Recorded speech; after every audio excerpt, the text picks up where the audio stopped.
Voilà, merci beaucoup, Nabana Mboka, merci. Tozo beteli solo lelo, tozo beteli solo. D'abord, na koya ya, toko beteli solo ya koya ya Kabila lelo na kati ya Goma. Toko beteli solo ya, biso toko banga te. Kabila, azo sala betimina tala. Film esili. Donc, ce qu'on moni acteur à film à côté na terrain, cela veut dire film est commis na souka. Donc, terrain, ma soleil vidé. Merci beaucoup au garant de bon fonctionnement, commandant suprême, pour nous démanteler, comme tacaliser. Mais c'est Hippolyte Kanambo Azaï Kolobakete. Et il n'est pas concerné. Maintenant, les gens du peuple, vous allez nous dire quoi? Vous, là, vous allez nous dire quoi? Vous allez nous dire quoi?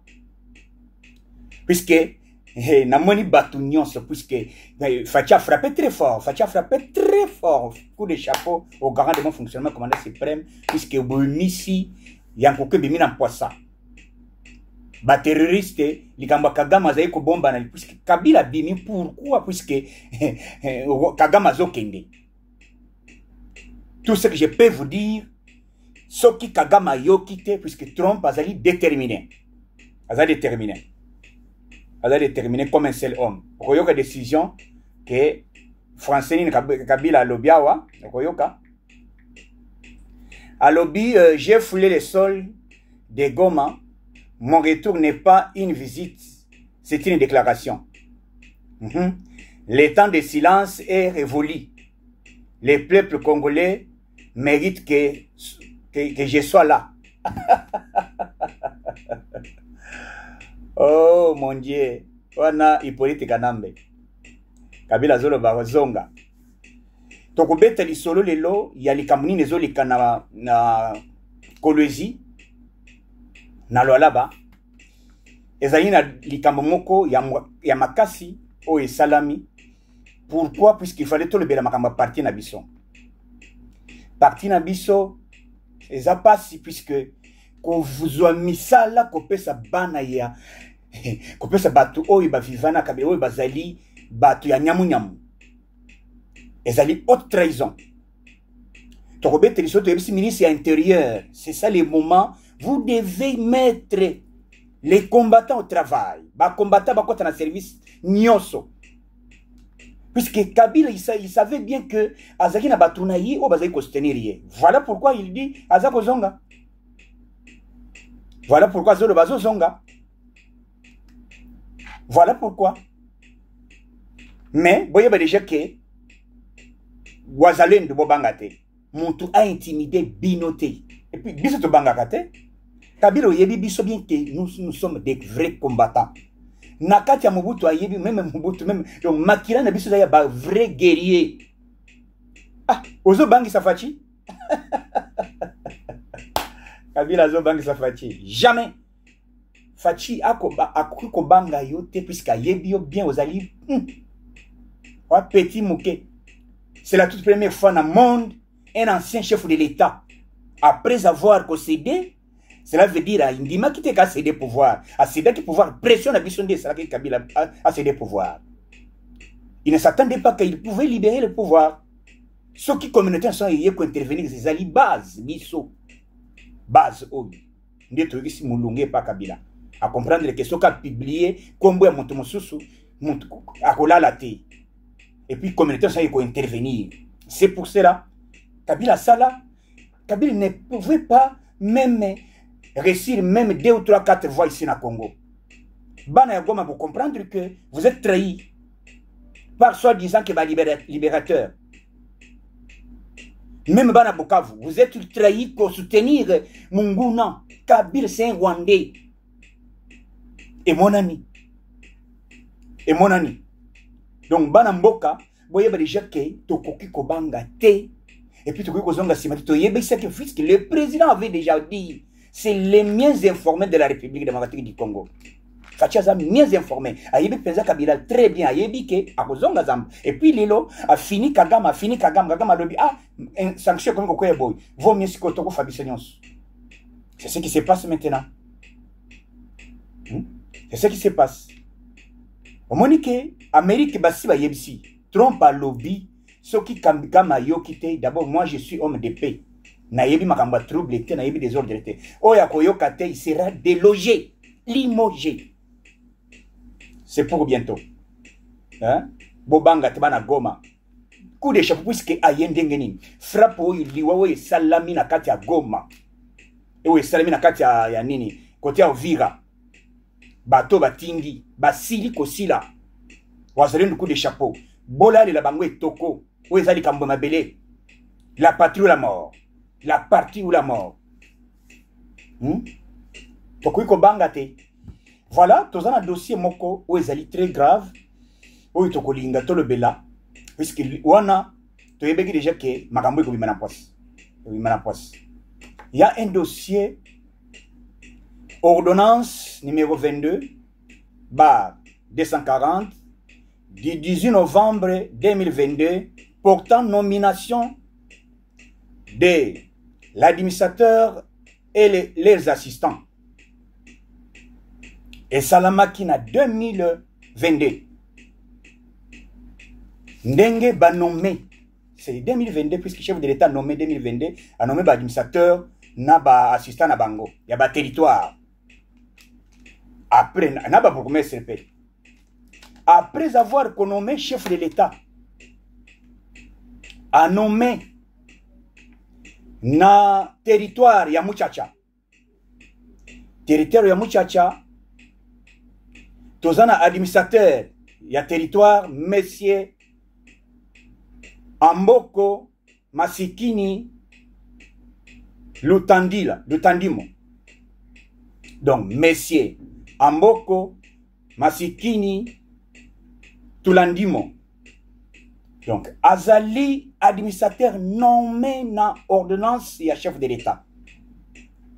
Donc ce monsieur Tokena n'a pas cause membre, cause l'administrateur, mais il est membre, il y a lui IDPS. As un membre IDPS. Mais qu'est-ce qui se passe? Boyo Kamagambo, où est-ce que ça l'a bien sûr, maman Fifi Masuka. Au lieu de aider chef de l'État, bien sûr, aux Akotonga, bien sûr, oui. Mais la politique interne, pourquoi vous allez capter Bana ya IDPS? Pourquoi vous allez écarter Bana ya IDPS? Entre autres, messieurs,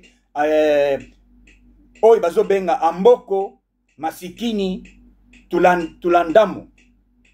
Donc, yé, Basispandaki yé. Après avoir nommé yé, Basispandaki yé. 3 mois après, Basispandri yé. Mais, aïe, Baye Kopé Saye Mitindo. Mitindo n'est pas ministre de l'Intérieur. Aselo. Ministre de l'Intérieur. À Saliang Mokolonini, c'était le 5 juin 2024. Et Salamaki accusé de réception d'un document, on examine à 13h34. Objet. Condandicité du dossier. Donc, Boyoka bien. Condandicité. Cela veut dire Bakota na automatiquement. Dossier Oyo. Et puis candidicité du dossier disciplinaire et remplacement. Remplacement. Il y a pas remplacé. Cela veut dire le dossier wana ba cassé yango ba remplacer monsieur administrateur, il y a territoire, il y a Muchacha. Pourquoi Nini Salami Totanga numéro ya dossier puisque c'est déplorable que Oyazali administrateur nommé dans l'ordonnance présidentielle, mais il ne travaille pas. Il ne travaille pas. Numéro naye, dossier wana zaindengeni. Puisque moi j'étais là-bas, là-bas. Dossier wana nazoa yango déjà, je croyais peut-être que vous allez déjà résolu, mais je me demande juste là, dossier wana zali, mon tazali kota lango azalité. Donc, dossier numéro oyo, objet, cela veut dire objet, il y a dossier où il n'y a pas ministre de l'Intérieur. À l'objet, bazongi ça y est. na musala. Mais ti lelo bazongi ça été. Hein? Bazongi ça été. Numéro dossier, numéro nani. D'abord dossier na dossier mboko Masikini matriculé 1.640/240. Donc numéro na ya matriculé ngwana. Grade 130. Fonction administrateur des territoires. Papa Oyo, c'est un combattant. Chef de l'État Oyo, on a un risque ni tozali nango. Tozali sa maman Fifi Masuka. Puisque mon toit suspendaki Amboko comme territoire ya Muchacha, ezali ministre de l'Intérieur na gouvernement ya maman Fifi Masuka. Maman Fifi Masuka, bien sûr. Au début, j'ai aidé Bisso, ton dimi. Mais si quoi, papa, oui. Pourquoi ça n'a pas salaté? Donc, tout le monde qui comprendre, tout ça, est allé l'éjecter, il y a parti na Bisso. Il y a qui les débats, tu vas communiquer au Sakana Bisso. Parti au pouvoir, mais mon pouvoir, oh, il a remplacé, ça, mon pouvoir, t'es allié. Hein? Tu vas allié, tu vas éviter. Est-ce que tu vas continuer la politique ya boy? Tu vas continuer la politique ya boy. Parti na biso ezali ko céder ba poste boye. Olia kolandela kete ba territoire banani bazaki ko kambama. Banini bazaki ko kambama. Boza kolandela te. Boza kolandela te. Kaka soki to moni donc légèreté za na niveau moko ya masekité. Yango to ko senga mbala oyo. Il faut partir na biso ezala redynamiser, partir na biso ezala solide. Tout le monde a kati ya ba et loko moko ezala ki non il pèse ezali patrimoine national. Ezali loko moko ko toki ko batela ngo pona avenir ya bana na biso. Comme biso tokota ba papa, il faut pe biso to tikela ngo comment ndenge nini toki ko sala ke bande ko na biso bana na biso mususu balandela makambo. Comment c'est inacceptable. C'est inacceptable. C'est inacceptable. Moutou nommé na ordonnance présidentielle. Chef de l'État, ordonnance na yo. Moutouana, bien sûr. Chaque document, suspension, ils ont durée. S'il vous plaît. Suspension, non, son administration, si plan administratif, ils ont 3 mois. Ce qui va suspendre mon toit, ils ont durée il y a 3 mois. Mais oh, il y a sali 20 mois. Depuis 2024, oh, il y a sali, dans le dossier, en 2024, les 5 mai, et les 5 juin 2024. Donc, il est là, il sali 20 mois. A totalisé 20 mois, il a travaillé. Mon toit, il a intérimaire, jusque là. Il y a un ministère de l'Intérieur. Est-ce que vous allez veiller dans l'administration de Makambo? Dans le secrétaire, il y a ministère de l'Intérieur. Est-ce que, d'ailleurs, c'est vous-même qui avez donné l'autorisation que ce monsieur soit rétabli dans mon salanaye? Et puis, le chef de l'État n'est pas habilité à appuyer Makambo. Monsieur le ministre de l'Intérieur, na secrétaire, il y a ministère de l'Intérieur. Il faut que l'on Makambo Oyo. Moutoise là, et puis quand le makambo mama Fifi Masuka, dossier ezali wapi. Dossier ezali wapi. Hein? C'est terrible. Moutou, balongolité. Puisque Moutoise, c'est l'ordonnance, ezali yemoko ye président da kolongolaye. Mais suspension, ezali na catégorie à chef de l'État, président de quoi radier à lobby à longoli. Mais suspension basali pendant 3 mois. Ils ont duré il y a 3 mois. Mais papa, il a sali 20 mois. Et puis, le ministre de l'Intérieur est commis. Et puis, si, et le bique, azonga na musala. Banda wana azongate. Est-ce que c'est normalité? C'est normalité. C'est inacceptable. C'est inacceptable. Donc, Banamboka, Nayaki kopesa lisolo, Nazako senga na Mama Fifi Masuka ata le dossier ya Oyo azali mwana ya UDPS. Plus grave.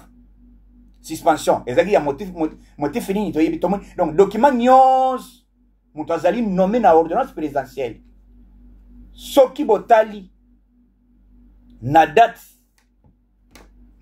ya le 22 donc so botali na date ya le 18 novembre 2022 nde mokolo banoma ordonnance oyo ebi batanga yango na RTNC et puis il est matriculé ok na fonction publique okomona déjà que dossier na ikomona eza kuna siko ba privé ye même na nino ba privé même ba mbongo ya kuko zo même soins médicaux aza kozo eloko te selon ba vérification selon makambo tezali comme donc tis ko dossier wana batale yango te pourquoi yo le bio zede biso ko songa biso ko songa chef de l'état ngwana ozoli le bana nyonso ya kati ozoko bimisaka bato na yo wana eza politique mabe eza politique ya konir eza politique ya koya ko bimisa ko longola bana ya biso moko ya UDPS donc eloko ane ko lekate toujours senga na mokonzi mboka et puis ministre de l'intérieur ata le dossier oyo na loi laba c'est inacceptable voilà pourquoi na ko senga congolais nyonso bisaka to bozali tozala ekenge bo céder na panique te makambo kabila sali oh aya boy eze eloko ya liboso te toyebisaki bino ke soki omoni déjà makambo ekomi kokoma boy cela veut dire mwambe kotizelo mwambe kotizelo coup de chapeau na wazalendo babomi en désordre nayebisaki bino ke même na tongo na lobi soki tobimisi bakor tobimisi bibembe okovivre te okotala te et puis bakostope bakokanga chaîne donc c'est terrible et salami terrible babomi yango esali ke baya acteur à film abimi ah mon dieu donc chef de l'état c'est un homme très fort alakisi de quoi monsieur Paul Kagame na batunaye Kagame asali nyonso bato basili bato atindaki namoni lisusu John Nombi John Nombi le chef déjà président a regagné déjà Zana Kinshasa donc soyons patients et donc moi que sala mayamaka ces alités donc ko bangela ce monsieur là azali c'est un Rwandais aza au service ya ba Rwandais ayepona ko boma azo pouvoir monto sali 18 ans tu as fait 18 ans qu'est-ce que tu n'as pas fait et que tu viendras encore faire mais c'est Hippolyte Kanam pouvoir ya pouvoir na bino ah papa pouvoir ya yo hein pouvoir ya yo oh là là là là là là là donc soko tali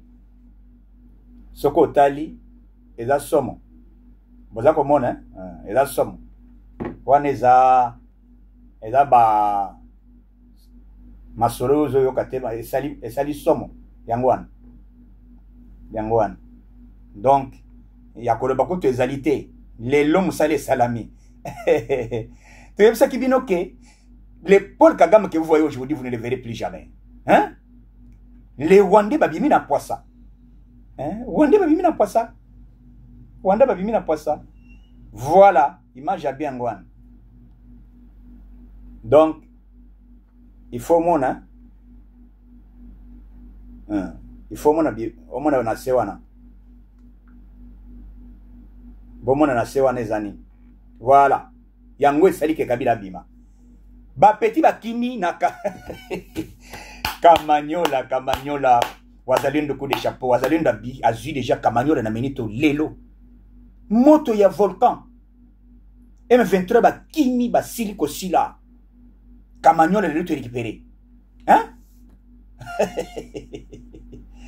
Zamba Congo azali na biso makambo nyonso ozomona les balobaka les Égyptiens que vous voyez aujourd'hui vous ne les verrez plus jamais Paul Kagame que vous voyez vous ne les verrez plus jamais Hippolyte Kanamba kobima na poisa Olive Lembe tu nous avais promis que mon mari travaille en silence voilà silence ya Kabila lobi au silence na ngai ezaki de yonabimi ozaka silencier to ozaki na posa oza rwandais ozaki na posa ke yoza osomona moto asali 18 ans et il se prépare encore aya kozonga na pouvoir na président ya CENI ancien président CENI. Quelle honte! Quelle honte! Voilà pourquoi, nous sommes debout comme un seul homme. Mon Congo, mon Luba, mon Swahili, mon Ngala, les combattants, tout le monde est debout. Toi debout. Vous allez dans Zotala. Teresa Miné. Teresa Miné. Fak de sa zo sala musala sibaka kaya kombo azalendo. Ya ona ibisibino. To boy ko le bag officiel. Mais to komoni communiquer ya gouvernement boy. Ezali façon to le bana lingala bolanda. To eza façon ya koyebisa monde entier que biso za batu ya paix. Mais celui qui veut la paix prépare la guerre. C'est pour cela on vous dit tenons bon. Nous vaincrons cette guerre avec l'aide de Dieu. Que le bon Dieu vous bénisse. Nous vous disons bye bye. À bientôt.